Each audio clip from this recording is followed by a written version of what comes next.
ओम जयंती मंगला काली भद्रकाली कपालिनी दुर्गा क्षमा शिवा धात्री स्वाहा स्वधा नमोस्तुते। मंगलम भगवान विष्णु मंगलम गरुड़ध्वज मंगलम पुंडरीकाक्ष मंगलाय तनो हरि। नमस्कार, स्वागत है आपका आचार्य वाणी में। मैं आचार्य डॉक्टर विक्रमादित्य आपके साथ। और आज का विषय हमारा है वृषभ राशि वालों के लिए कैसा रहेगा। 26 तारीख का दिन शनिवार का दिन है। उस दिन त्रयोदशी और चतुर्दशी का योग है। दिल्ली के पंचांग के अनुसार चतुर्दशी क्षय हो रही है, साथ साथ इस दिन भद्रा का योग भी है। तो नए कार्यों को आरंभ करना इस दिन ठीक नहीं रहेगा। ग्रह नक्षत्रों के दृष्टिकोण से देखिए, इस वक्त योग जो बना है वो कहीं ना कहीं आपके लिए अच्छा है। थोड़ा सा मेहनत पे ध्यान दीजिए, चीज़ें आपके अनुरूप बन सकती हैं। इस बात का ध्यान रखते हुए कार्य करना आपके लिए अच्छा रहेगा। इस वक्त शनि का उपचार आप जरूर करें। शनिवार का दिन है, हो सके तो उड़द के दाल का दान, हो सके तेल का दान, हो सके तो सतनाजे का दान। इस समस्त शनि के उपाय हैं, अवश्य करिए, कल्याण होगा। 27 तारीख रविवार का अवसर है। अमावस्या तिथि इस दिन विद्यमान है और ग्रह नक्षत्र परिवर्तन की तरफ जा रहे हैं। और ये परिवर्तन समझें थोड़ा सा भारी दिखाई देता है, महत्वाकांक्षा को बढ़ाता दिखाई दे रहा है। ऐसे में बहुत अधिक महत्वाकांक्षा जो है वो आपके लिए कहीं ना कहीं फंसा सकती है। इन दिनों आपकी उम्मीदें बहुत ज़्यादा लगी हुई हैं, चीज़ों में कार्य कम हो रहा है, मेहनत कम हो रही है, लेकिन मन से उम्मीद जो मन के अंतःकरण में कोने में कहीं बैठी हुई चीज़ जो है बहुत ज़्यादा उम्मीद जगाती दिखाई दे रही है। इसलिए थोड़ा सा इस बात को ध्यान रखते हुए कार्य करना चाहिए आपको, तो आपके लिए अच्छा रहेगा। सट्टा खेलना, जुआ खेलना, ये आपके लिए कहीं ना कहीं अनिष्टकारी हो सकता है।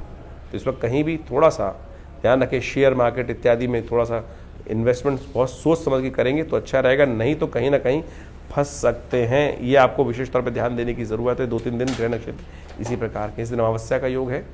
कोशिश करें अपने पितरों का आशीर्वाद लेने का प्रयास करें। अपने पितरों के निमित्त यज्ञ, रविवार के दिन अमावस्या का योग बन रहा है।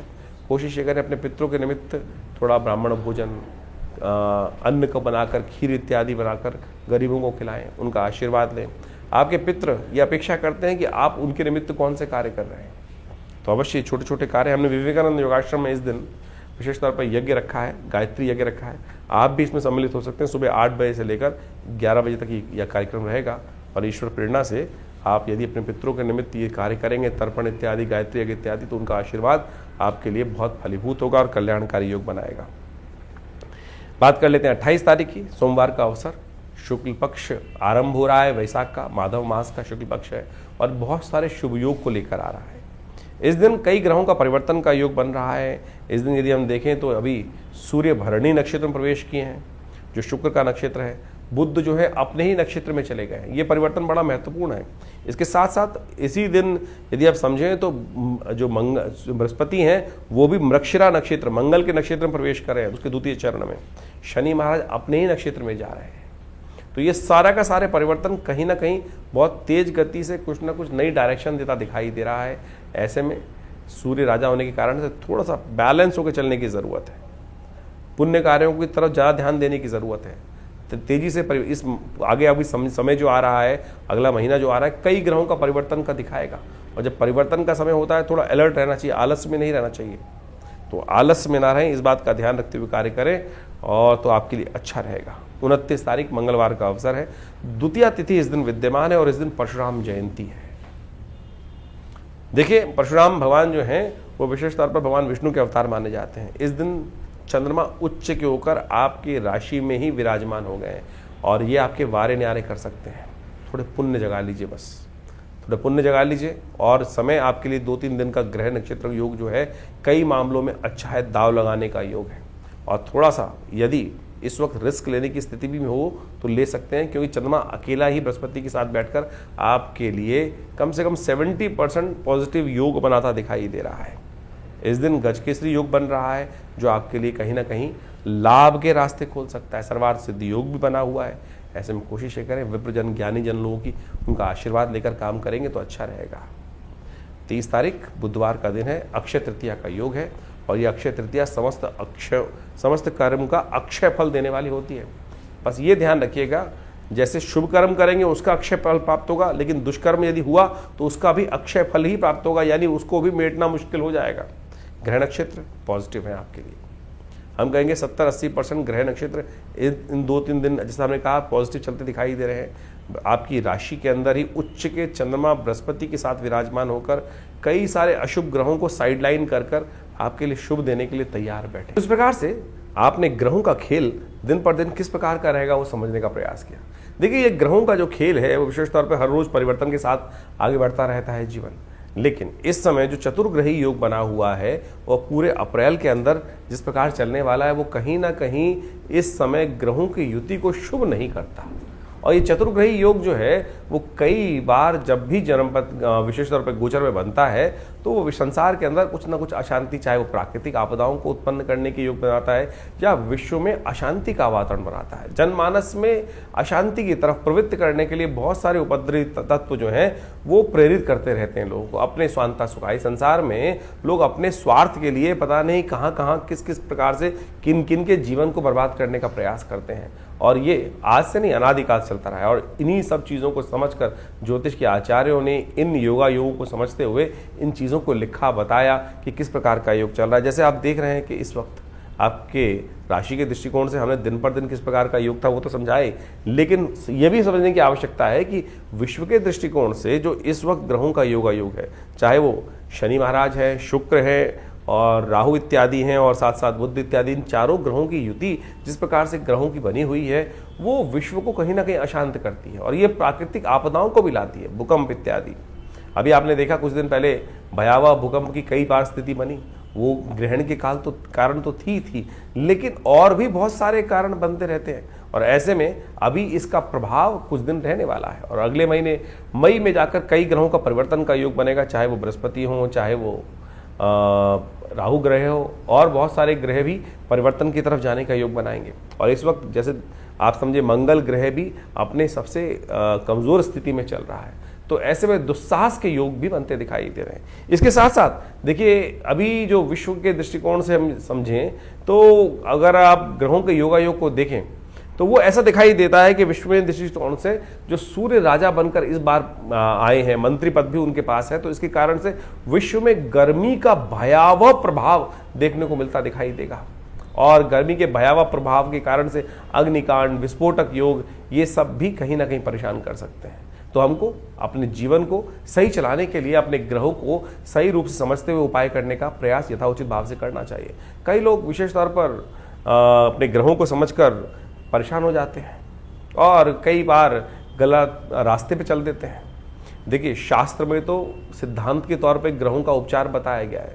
उपचार बड़ा सीधा साधा है, परमात्मा की आराधना करना और सबसे पहले समय को पहचानना कि समय क्या करवाने जा रहा है हमसे, हम किस प्रकार से अपने आप को रोक सकते हैं। यही सही दिशा निर्देश, सही गुरु का वाक्य, सही आशीर्वाद मिल जाए तो क्या होता है कि हम गलत तरफ जाने से बच जाते हैं।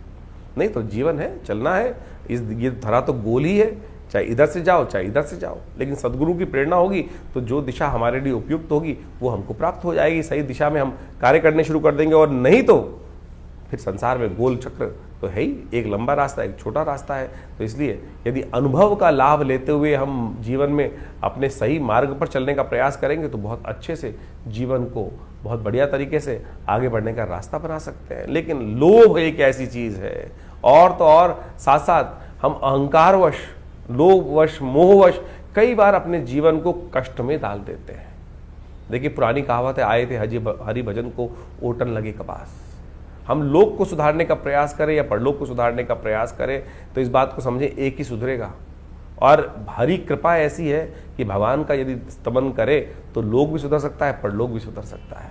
लेकिन संसार के माया के प्रपंच से अपने आप को दूर करते हुए कार्य करने का प्रयास करें। अभी आने वाले समय में बहुत सारे सुंदर उत्सव पड़ने वाले हैं। इन सब उत्सवों को हमारी भारतीय संस्कृति में हमारे ऋषि मुनियों ने सनातन पद्धति में हर रोज कोई उत्सव का सृजन किया। कारण क्या था? कारण यही था कि मनोमस्तिष्क फालतू के कामों से लगकर हटकर उस परमात्मा की स्तवन में अपने आप को लगा लें। तो वो क्या होता है कि बहुत सारे गलत रास्तों से व्यक्ति बच जाता है और कष्ट से भोगने से बच जाता है। लेकिन हमारे जीवन में जो कर्म का क्षेत्र है वो हर क्षण कुछ ना कुछ कर्म की तरफ हमको प्रेरित कर रहा है। कोशिशें करें, सदकर्म की तरफ प्रेरित करने का प्रयास करें अपने आप को, लोगों को। नहीं तो क्या होता है कि गलत कर्म की तरफ प्रेरित करोगे। कई बार हम अपने आश्रम में लोगों के जो यज्ञ इत्यादि होते हैं उसके बारे में बता देते हैं, तो कई लोग इस प्रकार से बोल देते हैं कि भैया आचार्य जी आश्रम का ऐड कर रहे हैं। देखो, ऐड करने की हमें ना तो कोई ज़रूरत, अगर यज्ञ इत्यादि आश्रम पे हो रहे हैं तो बताना चाहिए, लोगों को प्रेरित करना चाहिए। एक शराबी है, वो लोगों को प्रेरित करता है, आओ शराब के पार्टी में बैठो, और जुआ खेलने वाले कहते हैं जुए में खेलने का प्रयास करो। अगर हम सदकर्म कर रहे हैं और सदकर्म के बारे में लोगों को बता रहे हैं तो ये एडवर्टीजमेंट नहीं है, गलत की तरफ नहीं ले जा रहे।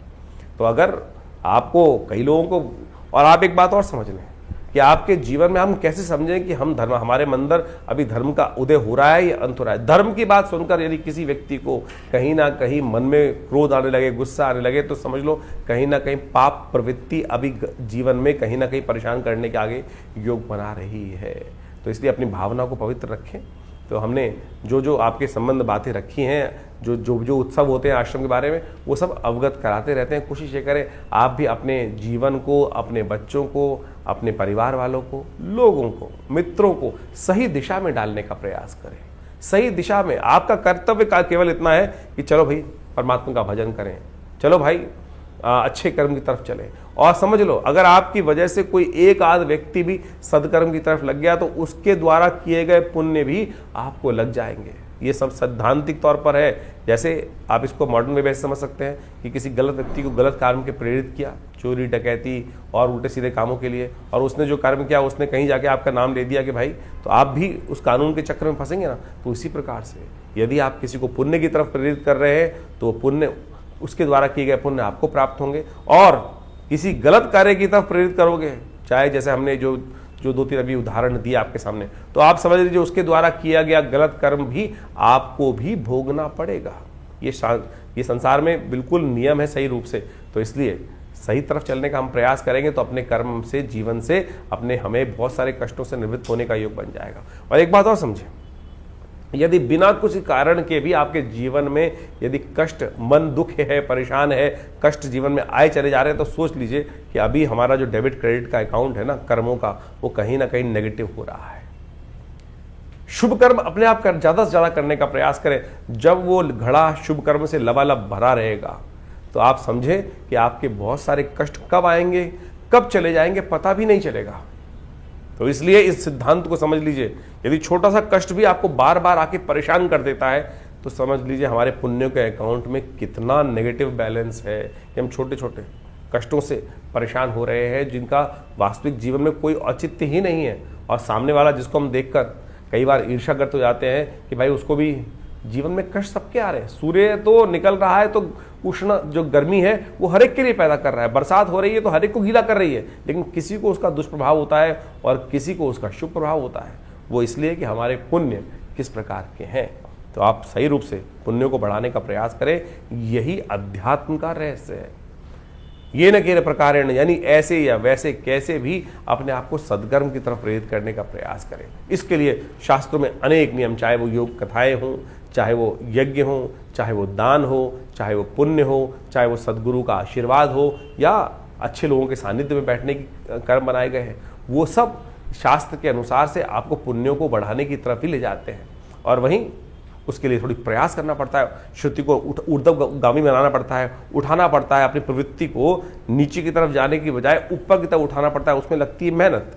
और गलत तरफ जाने के लिए तो आप बैठ चल करते हैं उल्टे सीधे काम, तो बहुत सारे ऐसे हैं, रोज शाम को लोग आपको बैठा सकते हैं। तो आप उस पर रोक, उस पर बंदिश, उस पर थोड़ा सा संयम करने का प्रयास करोगे तो खुद देखोगे धीरे धीरे परिवर्तन का रास्ता आपके जीवन में अवश्य बनेगा। और जानिए आपके जीवन में किस प्रकार के ग्रह योग चल रहे हैं, उसके लिए हम लगातार आपके साथ रहते ही हैं। तो आशा करते हैं इन सब दिशा निर्देशों को सही से समझेंगे और अपने जीवन के कष्टों को दूर करने का आप अवश्य योग बनाएंगे।